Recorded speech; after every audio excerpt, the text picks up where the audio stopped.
अभिज्ञान शाकुंतलम के 13 पद्यों का हम अध्ययन कर चुके हैं। यहाँ तक राजा दुष्यंत तपस्वियों के आग्रह पर आश्रम का आतिथ्य स्वीकार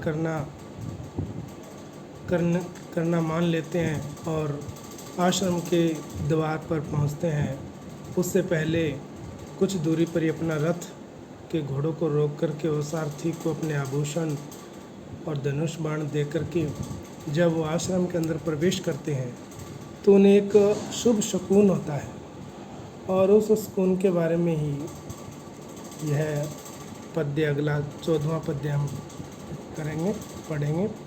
शांतम इदम आश्रम पदम स्फुरति च बाहु कुतः फलम इह अस्य अथवा भवितव्यानां द्वाराणि भवन्ति सर्वत्र। राजा अपने मन में सोचता है कि ईदम आश्रम पदम, यानी यह जो आश्रम तपोवन का जो आश्रम है, आश्रम का पदम, ये जो स्थान है आश्रम का, तपोवन के आश्रम का स्थान, वो शांतम शांति में है। शांति में का अर्थात यहाँ पर जो तपस्वी साधुजन रहते हैं वो सम प्रधान है, शांति प्रधान है। और कहते हैं बाहु च स्फुरति, और बाहु यानी जो मेरी दाहिनी भुजा है वो स्फुरति फड़कती है, अर्थात मेरी जो दाहिनी भुजा फड़क रही है। अस्य ईदम फलम, इस दाहिनी भुजा के फड़कने का फल कुतः कहाँ से मिल सकता है, अर्थात इस आश्रम में दाहिनी भुजा के फड़कने का फल कहाँ से मिल सकता है, अर्थात नहीं मिल सकता। फिर आगे अगले ही पल कहता है अथवा भवितव्यानाम, अथवा भवितव्यानाम, भवितव्य यानी जो अवश्यम भावी घटनाएं हैं, अवश्य होने वाली घटनाएं हैं, उनके लिए सर्वत्र द्वाराणि भवन्ति, सब जगह पर द्वार होते हैं, अर्थात उनका सब जगह मार्ग होता है, उपाय होता है। अब यहाँ पर देखिए राजा दुष्यंत जो है आश्रम में प्रवेश करते उसे एक शकुन होता है और वह शकुन होता है कि उनकी दाहिनी भुजा फड़कती है। और शकुन शास्त्र में दाहिनी भुजा के फड़कने का जो फल है वो बताया गया है सुंदर स्त्री की प्राप्ति। अब राजा की दाहिनी भुजा फड़कती है तो वो कहता है कि ये जो आश्रम पदम इदम, ये जो आश्रम का स्थान है वो तो शांतम, शांत है, क्योंकि यहाँ पर शांति प्रिय तपस्वी लोग, तपस्या करने वाले साधु संत रहते हैं। और फिर कहते हैं कि इदम स्फुरति च बाहु, और यहाँ मेरी जो दाहिनी भुजा फड़क रही है उस दाहिनी भुजा का फल जो है वो कुतः इहम से, यहाँ पर कैसे हो सकता है, यानी कि सुंदर स्त्री की प्राप्ति, वो इस आश्रम में तपस्वी लोगों में सुंदर स्त्री की प्राप्ति कहाँ से हो सकती है, अर्थात नहीं हो सकती। लेकिन राजा विचार करता है कि अगर ऐसा है तो फिर ये शकुन शास्त्र झूठा है, तो शकुन शास्त्र भी झूठा नहीं हो सकता, है ना। तो फिर क्योंकि राजा अपने आप को कहता है कि मैं उसका पूर्ववंशी हूँ और पूर्ववंशी राजा तो धर्मात्मा और सदाचारी होते हैं। और फिर वो कहता है कि अथवा भवितव्यानाम द्वाराणि भवन्ति सर्वत्र। राजा कहता है कि हालांकि ये असंभव है कि शांति प्रिय आश्रम में तपस्वियों के बीच में सुंदर स्त्री की प्राप्ति असंभव है।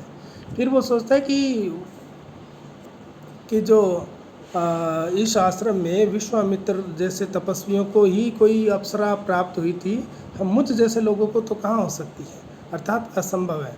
और फिर वो कहते हैं कि ना तो मैं तपस्वी हूँ और ना ही मैं यहाँ किसी सुंदर स्त्री की प्राप्ति की आकांक्षा के लिए यहाँ वन में आया हूँ, है ना। और पूर्ववंशी राजा तो अपनी श्रेष्ठ आचरण के लिए जाने जाते हैं, तो यहाँ ये दक्षिण भुजा के फड़कने का जो फल है सुंदर स्त्री की प्राप्ति वो कहाँ हो सकता है, अर्थात नहीं हो सकता। फिर विचार करता है कि अगर ऐसा है तो क्या शकुन शास्त्र झूठा है, वह भी झूठा नहीं हो सकता। इस प्रकार काफ़ी देर अपने मन में तर्क वितर्क करने के बाद राजा इस निर्णय पर पहुंचता है, वो नीचे की 2 पंक्तियां, अथवा भवितव्यानाम द्वाराणि भवन्ति सर्वत्र। अथवा भवितव्यानाम यानी जो अवश्यम भावी घटनाएं हैं, जो अवश्य होनी है, जिसको होनी बोलते हैं वो होकर ही रहती है, तो अवश्यम भावी घटनाओं के द्वार जो है वो सर्वत्र भवन्ति, सब जगह होते हैं, अर्थात वो कहीं भी हो सकती है। होनी जो है वो होकर रहती है, कहीं भी हो सकती है, चाहे वो आश्रम हो चाहे कोई और स्थान हो, है ना। अर्थात अगर मुझे सुंदर स्त्री की प्राप्ति होनी है, दाहिनी भुजा फड़कने की फल प्राप्ति होनी है तो वो हो सकती है। तो यहाँ पर ये नीचे की 2 पंक्तियाँ हैं वो सुक्ति है, और सुक्ति में अर्थांतर न्यास अलंकार होता है। इसके बाद राजा जो है उस आश्रम के बाहर से ही देखता है कि सुंदर जो बालिकाएं हैं वो पौधों में पानी सींचने का अभिनय कर रही है, पौधों में पानी दे रही है, और बहुत ही सुंदर कन्याएं हैं। उनको देख कर के राजा कहता है कि राजा उनके दर्शनों को बहुत ही सुंदर मानता है कि बहुत अच्छे दर्शन हुए मुझे। और उन सुंदर कन्याओं को देख कर के ये श्लोक है कि शुद्धांत दुर्लभम इदम वपु आश्रम वासिनो यदि जनस्य दूरीकृता खलु गुणैर उद्यान लता वन लता भी। राजा कहता है शुद्धांत दुर्लभम, शुद्ध अंतः, जो अंतःपुर है, जो रनिवास है, रानियों का रहने का जो महल है, उसमें भी दुर्लभम दुर्लभ, ईदम वपु, यह शरीर यानी ये जो सुंदर शरीर है वो यदि आश्रम वासिना जनस्य, यदि आश्रम में निवास करने वाले जनस्य माने व्यक्ति का है। तो यहाँ पर आश्रम में निवास करने वाले व्यक्ति से तात्पर्य शकुंतला से है कि शकुंतला जो है बहुत ही सुंदर थी, और उस सुंदर कन्या को दर्शन करने से राजा कहता है कि शुद्धांत दुर्लभम, राजाओं के अंतःपुर में निवास में भी दुर्लभ, ईदम वपु, यह सुंदर शरीर, यदि आश्रम वासिना जनस्य, यदि आश्रम में निवास करने वाले व्यक्ति का है, तो वो कहता है अगर ऐसा है तो खलु निश्चय ही उद्यान लता। तो वो कहता है निश्चय ये कहना पड़ेगा, क्या कहना पड़ेगा कि उद्यान लता, कि उपवनों की जो लताएं हैं, उपवनों की लताएं, वन लता भी, वन की लताओं के द्वारा, गुणई, अपने गुणों के द्वारा। कौन से गुणों के द्वारा? लताओं में जो गुण होते हैं, सुंदर है, सुकुमार है, सुगंध आदि, इन गुणों के द्वारा दूरीकृत यानी तिरस्कृत कर दी गई है, अपमानित कर दी गई है। कि यदि अंतापुर में भी दुर्लभ इतना सुंदर शरीर यदि आश्रम में रहने वाले लोगों का है, तो यह निश्चित रूप से कहना पड़ेगा। ये नीचे की 2 पंक्तियाँ फिर सुक्ति है, वो कहता है ये निश्चित रूप से कहना पड़ेगा। क्या कहना पड़ेगा कि उद्यान लता वन लता भी, उद्यान की लताएं वन की लताओं के द्वारा, गुणई, अपने गुणों के द्वारा, सौंदर्य, सुकुमारता, सुगंध आदि, इन गुणों के द्वारा दूरीकृता, तिरस्कृत कर दी गई है।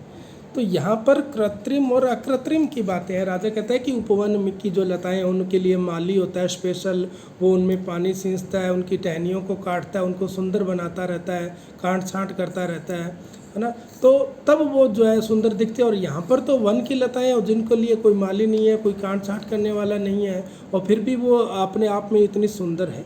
तो यहाँ पर कहने का तात्पर्य है कि रनिवास में रहने वाली जो रानियाँ हैं वो, उनके पास सौंदर्य के साधन होते हैं, सब सामग्री होती है और अच्छी सारी सुख सुविधाएं होती है, उसके बावजूद भी वो उतनी सुंदर नहीं है जितनी कि यहाँ वन में निवास करने वाली स्वाभाविक सौंदर्य से युक्त यश कुंतला है। तो इसलिए हमें ये कहना पड़ेगा कि वन की लताएं, उपवन की लताएं आज वन की लताओं के द्वारा तिरस्कृत कर दी गई है। यहाँ भी अर्थांतर न्यास अलंकार है।